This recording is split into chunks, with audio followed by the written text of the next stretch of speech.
அப்படியே தொட்டு பறிக்கின்ற ரொம்பவே ஆசையா இருக்குடி. என்னடி மலரத்துக்கு தொட்டு பறிப்பேன். ஆமாண்டி. கிள்ளிலாம் பறிக்க மாட்டியா? அடி பாவில கிள்ளிலாம் பறிக்க மாட்டேன்னு போனேன். தொட்டுதான் பறிப்பியா? ஆமாண்டி. ஆனாடி ஒரு பூனா ஒரு பெண்ணுக்கு சமம். ஒரு பெண்ணாகப்பட்டால் தொட்டாதான் மன நுகரும். அது போல ஒரு பூ என்ற தொட்டுதானி பறிக்கணும். கிள்ளி பறிச்சா மதியிடும். அப்படியா? ஆமா. ஏண்டி அப்படி இருந்தாலும் அதோ தூரத்துல தெரிகிறது அதெல்லாம் என்ன மலர்டி? அதுவாடி. ஆமாண்டி. அதாண்டி ஜாதி மல்லி. அடி பாவி அதெல்லாம் ஜாதி மல்லி தான் இருக்குது. என்னடி சொல்ற? பொண்ணு மல்லி கேட்க வந்துடி. அப்படி சொல்லுடி.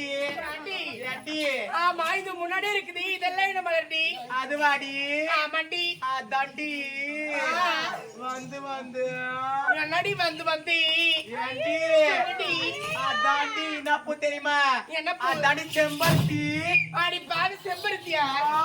ஆமாண்டி. அதாண்டி எல்லாமே அகலமா வாய் முதல் கொண்டு பறந்துக்குதுடி பொண்ணு. ஆமாடி.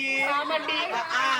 ஐயோ எல்லா ஊர்லயும் செம்பருத்தி பாத்துருக்கிறேன். ஆனா இந்த மாதிரி ஓட்டப்பள்ளியன் தக்காளி செம்பருத்தி எங்க பாக்குறடி பொண்ணு? அது ஓட்டப்பள்ளி செம்பருத்தி இல்ல, அது ஒத்த செம்பருத்தி. ஒத்த செம்பருத்தியா? ஆமா. மாத்தி மாத்தி சொல்லாதே. அப்படி எங்க வாடி இதெல்லாம் என்ன மாதிரி? இதுவாடி. இதுவா? இதுலாண்டி.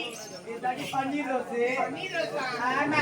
பாவி இதெல்லாம் பன்னீர் ரோஸ் கிடையாது பொண்ணு. என்ன ரோஸ்? இதுதாண்டி சம்திங் வரடி. சம்திங்கா? ஆமாண்டி. சம்திங் மலர் இது வரைக்கும் பார்த்தது இல்ல. சம்திங் மலர் எப்படி இருக்கும்? அடி பாவி சம்திங் மலர் பார்த்தது இல்லையா? பார்த்ததே இல்ல. பாவில கட்டுறவங்க நீட்டிட்ட மொழியில கோணி இருக்குடி. அந்த சம்திங் மலர் நீட்டா இருக்குமா? அடி பாவி இதுல ஒண்ணு மட்டும் நீட்டா இருக்காது. எல்லா மலருமே நீட்டா தான் இருக்குது. என்னடி